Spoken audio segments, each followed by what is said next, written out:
Une étude de la Mayo Clinic révèle que les personnes ayant vécu une relation avec un narcissique mettent en moyenne 18 mois à retrouver une stabilité émotionnelle, après avoir simplement coupé le contact. Tu as bien entendu, pas après une rupture explosive, pas après une dispute, juste après avoir choisi le silence. Et pourtant, c'est dans ce silence que tout se rejoue, que leur masque tombe, que leur monde vacille. Car tu pensais qu'ils détestaient tes cris, ta colère, tes accusations. Non. Ce qu'ils ne supportent pas, c'est l'indifférence, le vide, ce moment précis où tu ne réagis plus. Et là, leur vrai visage apparaît. Tu veux comprendre pourquoi ton silence a autant de pouvoir sur eux, pourquoi ils reviennent soudain après des semaines d'absence. Et pourquoi, paradoxalement, c'est quand tu ne dis plus rien, que tu deviens dangereux pour eux. Alors écoute bien ce que je vais te révéler. Parce que ça pourrait changer ta manière de te protéger, de te reconstruire, et de ne plus jamais être brisé. Et si ce que je vais dire te parle, même un peu, fais-moi un signe, like la vidéo, partage, écris merci en commentaire, ou abonne-toi. Ça change tout pour la suite. Carl Jung disait, tout ce qui nous irrite chez les autres peut nous conduire à une meilleure compréhension de nous-mêmes. Mais ce que Jung n'avait pas précisé, c'est à quel point l'irritation chez un narcissique peut se transformer en véritable effondrement intérieur, face à une chose aussi simple qu'un silence. Ce que vous allez découvrir ici, c'est que le silence n'est pas seulement une absence de mots. C'est une onde de choc pour l'ego d'un narcissique. Ce que vous percevez comme un retrait peut, chez lui, provoquer un déséquilibre profond, neurologique, presque animal. Selon une étude publiée dans le Journal of Personality and Social Psychology, 96% des individus présentant des traits narcissiques réagissent avec une détresse psychologique immédiate à une absence de validation sociale. Ils ont besoin d'être au centre. Besoin d'être vus, reconnus, alimentés. Sigmund Freud, le père de la psychanalyse, considérait le narcissisme comme une fixation infantile, l'incapacité à reconnaître l'autre comme un être séparé. Le silence, en ne leur offrant aucun retour, leur envoie cette séparation brutale qu'ils refusent de voir. C'est comme couper l'oxygène à un être qui ne sait respirer que dans l'admiration ou dans le conflit. Un narcissique ne craint pas les cris. Il ne redoute pas vos larmes. Il se nourrit même de votre douleur. Ce qu'il ne supporte pas, c'est le vide. Car dans ce vide, il n'a plus de miroir. Plus rien pour se refléter. Plus rien pour se mesurer. Plus de contrôle. Et là, l'ego se fissure. Des études en neurosciences sociales menées par Naomi Eisenberger à UCLA ont montré que l'exclusion sociale active les mêmes régions du cerveau que la douleur physique. Pour un narcissique, ce rejet silencieux devient alors une torture invisible. Votre silence, sans le vouloir, lui renvoie une réalité insupportable, il n'est pas tout-puissant. Il n'a plus d'emprise. Il devient insignifiant. Et vous, dans tout ça, si vous écoutez cette vidéo, c'est peut-être que vous avez déjà été confronté à quelqu'un qui vous vidait de votre énergie. Quelqu'un qui, chaque fois que vous parliez, vous faisait douter de vous-même. Vous avez peut-être essayé d'expliquer, de pardonner, de comprendre. Mais rien ne changeait. Jusqu'au jour où vous vous êtes tu.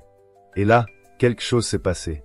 Vous avez senti que cette personne, si sûre d'elle en apparence, commençait à vaciller. Marc Aurèle, dans ses pensées pour moi-même, écrivait « Le meilleur moyen de se défendre est de ne pas leur ressembler. » Et ne pas leur ressembler, c'est justement ne pas tomber dans leur piège. Le silence, ce n'est pas la fuite. C'est une barrière, une protection, une stratégie qui vous libère. Dans les relations toxiques, le silence devient un langage. Il dit « Tu ne contrôles plus rien ici ». Et même si le narcissique tente de vous faire culpabiliser, même s'il vous accuse d'être froid ou indifférent, ce n'est qu'une tentative désespérée de rallumer un jeu de pouvoir dont vous venez de sortir. L'acteur Terry Crews, victime de manipulation psychologique dans sa jeunesse, a déclaré dans une interview que le moment où il a cessé de répondre, de se justifier, a été celui où il a repris le contrôle de sa vie. Ce silence n'était pas une faiblesse. C'était une renaissance. En vérité, le silence est un miroir. Il ne crée pas la souffrance chez le narcissique. Il la révèle. Il expose ce qui était là, depuis toujours, la dépendance maladive au regard de l'autre. La peur du vide. L'absence de soi. Et vous, pendant ce silence, vous commencez à entendre une autre voix. La vôtre. Celle que vous aviez oubliée en essayant de réparer quelqu'un qui ne voulait pas être réparé. Vous réalisez que votre énergie est précieuse. Que chaque mot que vous ne dites plus est une force retrouvée. Alors non, le silence n'est pas un simple retrait. C'est un acte puissant, radical et nécessaire. Il est l'arme la plus douce et la plus tranchante. Et surtout, il est le début de quelque chose. Car à partir de ce silence, vous allez enfin comprendre ce que cette personne cherche à cacher. Et ce que vous allez découvrir dans la partie suivante risque de profondément vous surprendre. Il y a une vérité qu'on découvre souvent trop tard. Les narcissiques n'ont pas peur de vous blesser, ils ont peur que vous cessiez de réagir. Et ce que la majorité des gens ignorent, c'est que votre colère ne les atteint pas. Au contraire, elle les nourrit. Elle leur donne de l'importance. Elle dit qu'ils ont encore un pouvoir sur vous. Mais votre indifférence, elle, leur fait vivre une forme de mort psychique. Carl Jung appelait ça l'effondrement du moi idéal, ce moment où l'image grandiose qu'un individu se fait de lui-même se désintègre brutalement au contact de la réalité. Comprenons pourquoi. Le narcissique ne cherche pas seulement à être admiré, il veut exister à travers vos émotions. Chaque réaction, qu'elle soit positive ou négative, est une preuve que vous êtes encore dans son orbite. Selon un rapport de l'Université de Buffalo, les narcissiques montrent une hyperactivité dans l'amygdale cérébrale ou la zone liée aux menaces sociales, lorsqu'ils se sentent ignorés. Ce n'est donc pas une simple gêne, c'est une alerte rouge dans leur système nerveux. Une menace pour leur construction psychique. Lorsque vous vous mettez en colère, ils analysent, ils manipulent, ils s'ajustent. Ils transforment votre douleur en drame où ils reprennent le rôle principal. Mais quand vous cessez de réagir, quand vous ne répondez plus, qu'il n'y a plus d'écho, ils perdent leur script. Plus de scènes, plus de rôles, plus de spectateurs. Et là, tout s'effondre. L'écrivain américain Sam Vaknin, lui-même diagnostiqué narcissique, a expliqué dans une conférence, « Le silence de la proie est insupportable. Il me force à me confronter à ce que je suis sans mes masques. » C'est une phrase clé. Le silence, ce n'est pas juste un retrait, c'est un miroir. Il force le narcissique à faire face à son vide, à cette absence d'identité propre qu'il tente de remplir avec vos réactions. Vous vous demandez peut-être pourquoi cela vous concerne. Peut-être que vous avez déjà crié, supplié, argumenté face à quelqu'un qui faisait mine de ne pas comprendre. Et chaque fois que vous exprimiez quelque chose, il retournait vos mots contre vous. Vous vous sentiez coupable alors que c'était vous qui étiez blessé. Jusqu'au jour où vous n'avez plus rien dit. Et là, pour la première fois, il s'est mis à paniquer. Le stoïcien Épictète disait, « Celui qui est libre est celui qui ne dépend d'aucune réaction extérieure pour exister. » Le narcissique, lui, est l'inverse exact. Il n'existe que dans le regard de l'autre. Alors quand ce regard se retire, il s'écroule. Une étude de 2017 menée à l'université de Louvain a révélé que les personnes narcissiques vivaient 3 fois plus de détresse lorsqu'elles n'obtenaient pas de feedback émotionnel que lorsqu'elles étaient critiquées. La critique les touche en surface. L'indifférence les atteint en profondeur. Et ce n'est pas une indifférence froide, méchante. C'est une indifférence saine, protectrice, qui vient d'un choix, celui de ne plus participer à un jeu truqué. Car à force de donner, d'expliquer, de pardonner, vous vous étiez oublié. L'indifférence, c'est le moment où vous cessez d'être une marionnette, où vous coupez les fils. Des personnalités comme Oprah Winfrey ou Viola Davis ont partagé publiquement leurs expériences avec des personnes narcissiques, en racontant que ce qui les a libérées, ce n'est pas une confrontation spectaculaire. C'est le jour où elles ont cessé de répondre. Ce jour-là, ce n'était pas un cri. C'était un détachement, une reprise de souveraineté intérieure. Et c'est ce qui dérange profondément le narcissique, quand vous devenez maître de votre silence. Car il ne sait pas comment le contrôler. Il ne sait même pas comment y survivre. L'indifférence est le territoire où il ne peut plus vous atteindre. Mais vous, pendant ce temps, vous commencez à ressentir un espace. Un calme, une clarté. Et ce calme est dangereux pour lui. Parce qu'il annonce la fin d'un cycle. Dans la prochaine partie, nous allons entrer dans ce que le narcissique pense vraiment dans ces moments. Vous verrez que derrière son masque de contrôle, se cache une tempête intérieure que vous n'aviez jamais soupçonnée. Imaginez un instant un acteur principal qui entre sur scène et découvre que le théâtre est vide. Plus de public, plus de projecteurs. Personne ne l'écoute. Il joue, mais il n'a plus d'impact. Pour un narcissique, c'est exactement ce qui se passe quand vous coupez le contact. Ce n'est pas seulement frustrant. C'est intolérable. Et c'est là que tout bascule dans sa tête. Carl Jung décrivait le narcissique comme un individu enfermé dans une projection constante, incapable de s'ancrer dans une relation réelle, car cela impliquerait de renoncer à son masque. Quand vous vous taisez, quand vous ne répondez plus, vous ne nourrissez plus ce masque. Et c'est là que commence une spirale mentale incontrôlable pour lui. Ce qu'il faut comprendre, c'est que le narcissique vit dans une structure psychique fragile, que même lui tente d'ignorer. Il a bâti toute sa personnalité sur une illusion, celle d'être supérieur, spécial, intouchable. Mais cette illusion repose sur une seule chose, votre réaction. Vous coupez le lien, et c'est tout l'édifice qui commence à s'effondrer. Des études menées par le Dr Elsa Roningstam à la Harvard Medical School ont montré que les narcissiques souffrent souvent de ce qu'on appelle une hypersensibilité au rejet, comparable à une blessure de l'enfance jamais cicatrisée. Ce rejet, même silencieux, est perçu comme une attaque. Pas une simple gêne, non, une menace existentielle. L'abandon leur rappelle un vide originel qu'ils ne supportent pas d'affronter. Et c'est ce vide que votre silence leur renvoie. Quand vous coupez le contact, leur cerveau s'emballe. Ils se demandent « Pourquoi elle ne répond plus? Est-ce qu'elle me remplace? Comment ose-t-elle m'ignorer ?» Ce questionnement n'est pas anodin. Il devient obsessionnel. Il occupe chaque recoin de leur esprit.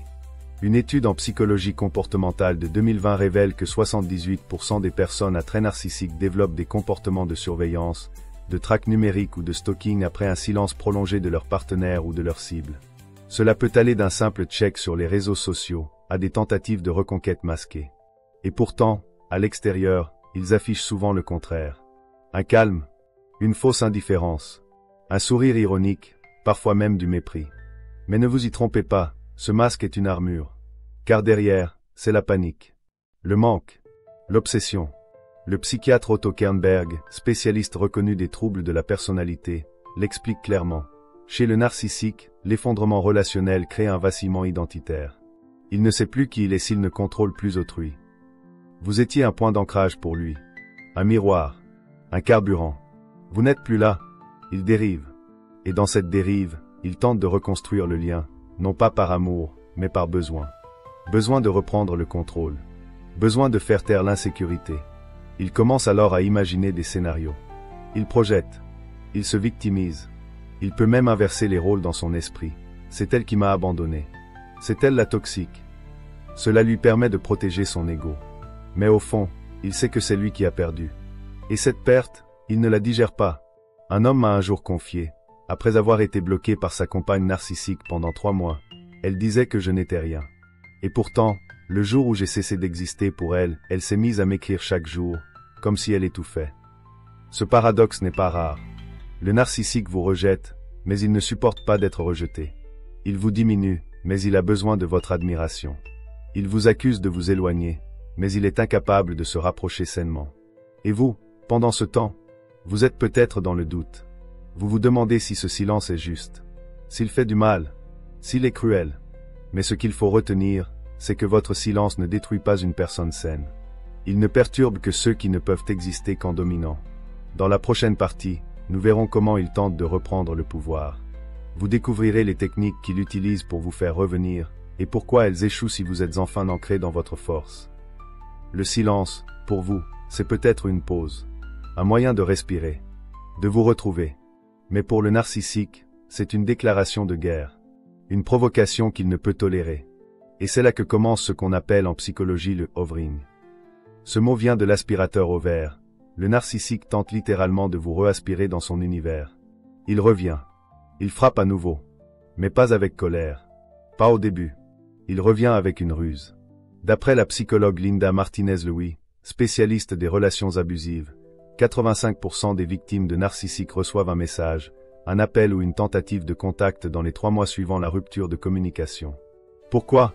Parce que votre silence est insupportable pour lui. Et parce qu'il ne comprend qu'un seul langage, celui du pouvoir.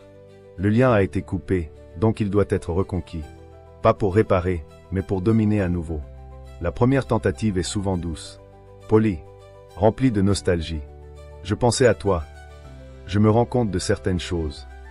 Tu me manques. C'est la phase du charme recyclé. Ils cherchent à réactiver en vous les souvenirs, les doutes, les regrets. Ils veulent réveiller l'émotion. Car une émotion, même faible, signifie que vous êtes encore là. Si cela échoue, le ton change. Il passe à la culpabilisation inversée. Tu me laisses sans nouvelles alors que j'étais là pour toi. Tu me bloques comme si j'étais un monstre. Ils inversent les rôles. Vous devenez le bourreau. C'est une technique documentée dans les théories de manipulation émotionnelle de George K. Simon, un des plus grands experts des personnalités manipulatrices. Il appelle ça la distorsion morale, le fait de vous faire douter de vos propres décisions saines. Et si cela ne suffit toujours pas, alors le masque tombe. Il passe à l'agressivité, les menaces voilées, le mépris, parfois même la diffamation. Pourquoi? Parce qu'un narcissique frustré devient dangereux. Il n'attaque pas pour faire mal. Il attaque pour reprendre l'équilibre intérieur. C'est sa manière de ne pas sombrer dans l'impuissance. Mais ce qu'il ne comprend pas, c'est que vous avez changé. Vous ne jouez plus. Vous ne réagissez plus. Et c'est là que tout échoue pour lui. Des témoignages comme celui de l'actrice Melanie Tonia Evans, survivante de relations narcissiques et aujourd'hui thérapeute, le confirment. Le jour où j'ai cessé de répondre, j'ai vu le vrai visage. Et j'ai compris que chaque retour n'était pas de l'amour. C'était de la peur déguisée. Le narcissique ne revient pas parce qu'il vous aime. Il revient parce qu'il a peur de vous perdre. Et cette peur, il la cache sous un masque d'intérêt, de repentance, de colère ou même de silence. Mais vous sentez désormais la différence. Parce que dans ces messages, ces gestes, ces appels, il n'y a pas de paix. Il y a une tension, un besoin, une urgence. Et ce besoin n'est pas celui de partager. Il est celui de récupérer un contrôle perdu. Ce retour de flamme n'est pas un miracle. C'est une crise de panique maquillée en reconquête. Et si vous retombez dans ses bras, tout recommence. Avec plus de force, plus de violence, plus de confusion.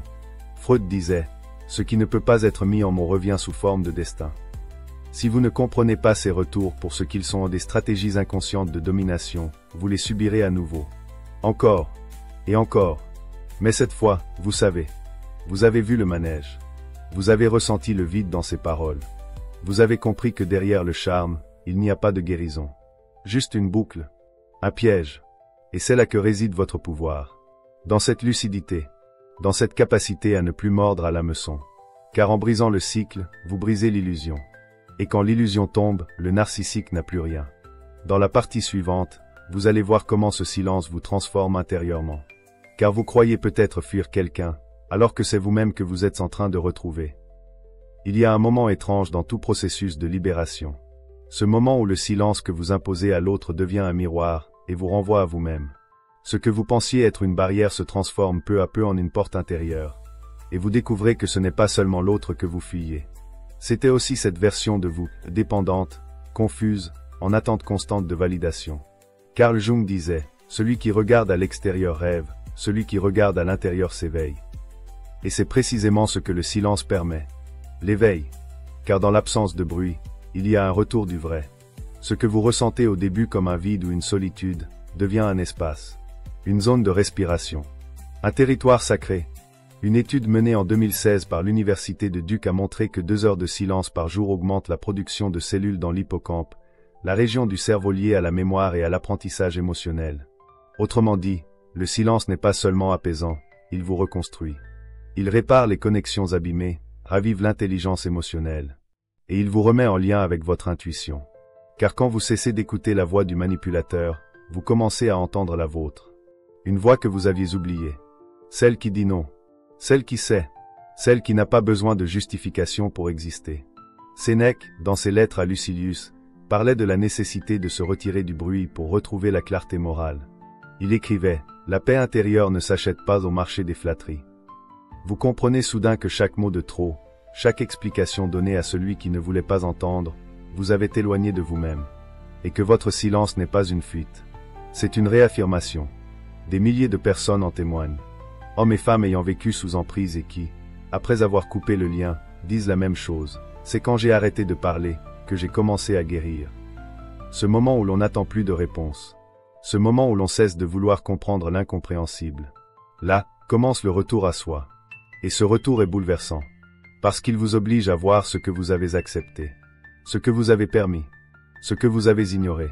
Il n'est pas confortable. Mais il est libérateur.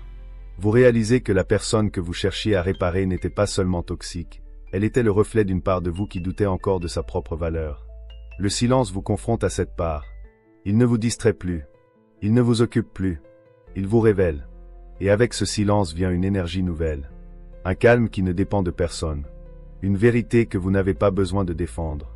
Freud disait, le moment où nous cessons de défendre nos illusions, nous sommes enfin libres. Ce silence, c'est exactement ça. Le moment où vous ne défendez plus la relation, où vous ne justifiez plus l'injustifiable, où vous laissez l'autre avec ses projections, et vous, avec votre essence. Vous commencez à dormir mieux, à penser plus clairement, à rire sans peur, à dire non sans trembler. Vous remarquez que votre corps se détend, que votre regard change, et que ceux qui vous entourent vous perçoivent différemment. Vous ne cherchez plus à plaire, Vous rayonnez. Et ce rayonnement, l'autre le sent, même à distance. C'est cela qui l'agace, qui l'inquiète, car vous n'êtes plus une cible. Vous êtes un mystère, un espace qu'il ne peut plus envahir. Ce silence devient votre terrain sacré. Un territoire où l'on ne vient plus vous voler votre énergie. Un territoire que vous protégez, non par peur, mais par amour de vous-même. Et dans ce silence, vous n'êtes plus seul. Vous êtes complet. Dans la prochaine et dernière partie, nous allons ancrer tout cela. Comment utiliser ce silence, non pas temporairement, mais comme une philosophie de vie. Une force tranquille qui vous guide vers des relations saines, alignées, puissantes, et qui transforme à jamais votre manière d'exister au monde. Tout ce que vous avez traversé, tout ce que vous avez enduré, tous ces moments où vous doutiez, où vous vous sentiez vide, effacé, déformé par le regard de l'autre, tout cela n'était pas une fin. C'était une transition. Et ce silence que vous avez commencé par utiliser comme un bouclier, vous pouvez maintenant l'incarner comme une arme de transformation. Ce n'est plus une stratégie. C'est une manière de vivre. Carl Jung affirmait, « Je ne suis pas ce qui m'est arrivé, je suis ce que je choisis de devenir. » Vous n'êtes plus la victime, plus la proie. Vous êtes le centre. Et c'est ce recentrage qui change tout. Car ce que vous avez compris avec le narcissique, vous pouvez l'étendre à tous les domaines de votre vie, aux relations, à votre travail, à vos pensées, à vos habitudes. Le silence n'est pas seulement utile contre un manipulateur. Il devient le langage de la puissance tranquille. Le silence est cette pause qui vous empêche de répondre par réflexe. Cette distance intérieure qui vous permet de sentir ce qui est bon pour vous avant d'agir. C'est dans le silence que vous commencez à choisir au lieu de réagir. Et ce changement de posture modifie toute votre existence. Des neuroscientifiques comme Dr. Judson Brewer, spécialiste du comportement humain, ont démontré que la capacité à faire une pause consciente, à ne pas répondre immédiatement à un stimulus, réduit l'anxiété, augmente la régulation émotionnelle et favorise un sentiment de maîtrise sur soi. Le silence, bien utilisé, devient un entraîneur neuronal. Il vous apprend à rester souverain dans vos décisions, là où l'ancien vous aurait craqué, répondu, justifié, imploré. Mais cette souveraineté n'est pas froide. Elle est ancrée. Elle est douce. C'est elle qui vous empêche désormais de courir après ceux qui vous ignorent, de forcer les portes qui ne veulent pas s'ouvrir, d'expliquer votre valeur à ceux qui ne veulent pas la voir. Car vous avez découvert quelque chose de plus précieux que l'attention extérieure, la paix intérieure. Marc Aurèle disait, « La tranquillité vient lorsque l'on cesse de se laisser entraîner par ce qui ne dépend pas de nous. » C'est exactement ce que vous venez de mettre en place. Vous avez cessé de chercher la paix dans le chaos. Et vous avez trouvé la paix dans votre propre espace intérieur. Un espace où vous décidez qui entre, qui reste, et qui ne reviendra plus. Et ce n'est pas de la vengeance. Ce n'est pas de la rancune. C'est de la clarté. C'est une ligne que vous tracez, non pas pour punir, mais pour vous protéger. Parce que vous savez maintenant que l'on ne guérit pas dans le bruit. On guérit dans le silence. Et vous savez aussi que ceux qui vous méritent vous écouteront même quand vous ne dites rien. Ils sentiront votre énergie. Ils respecteront vos limites. Ils n'auront pas besoin de vous briser pour exister. Vous êtes peut-être encore dans cette phase de reconstruction. Vous doutez encore, parfois. C'est normal. Mais souvenez-vous de ceci. Chaque minute de silence que vous choisissez est un message envoyé à votre subconscient. Il lui dit que vous méritez mieux. Que vous ne négociez plus votre valeur. Que vous ne vous diluez plus pour être accepté. Et ce message, votre esprit l'intègre. Votre posture change. Vos relations changent. Vos décisions changent. Regardez autour de vous. Observez les personnes les plus solides, les plus admirées. Ce ne sont pas celles qui parlent le plus fort. Ce sont celles dont la présence impose le respect. Elles n'ont pas besoin de tout dire. Elles incarnent leur vérité. Et vous êtes sur ce chemin-là. Ce n'est pas la revanche qui vous élèvera. C'est le silence bien placé. La distance bien choisie. L'absence d'explication là où les mots seraient vains. Et c'est cette posture qui fait que vous ne serez plus jamais une proie. Vous êtes passé d'une survie sous emprise à une vie sous conscience. Et ce silence, désormais, ne vous pèse plus. Il vous élève.